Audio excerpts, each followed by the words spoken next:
turnen, volleybal, zwemmen, trampolinespringen, rolstoel, basketbal. En nog zo'n 50 andere sporten kunnen de band dwaan op het Jereveen. Het was wel leuk, want er waren kinderen met beperking en kinderen zonder beperking samengesteld in één team. 400 band met een beheining en 200 zonder sporten machinaal om dichter bij elkaar te komen. Ze wonen in het dorp together, ze leven together. Wij willen ook de band van het reguliere basisonderwijs. Ja, we willen mengen en bekend maken en bekend horen. Maar dat trekt meestal binnen mijn beperking, mijn beheining. Dus het is heel goed om ze dat juist together te laten.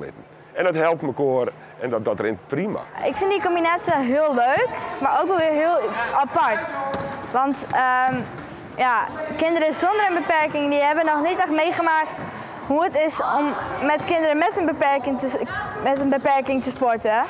En andersom ook. Dus ik vind het wel heel bijzonder.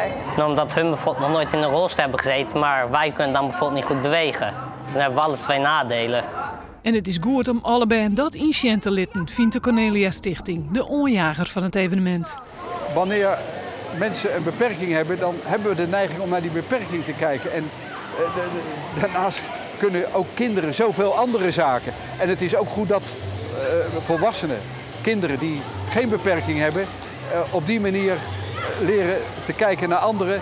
Zeggen nou, maar er zijn een heleboel dingen die ze kunnen, zelfs beter kunnen. En juist in een sportief gebeuren heb je een unieke kans om dat te accentueren.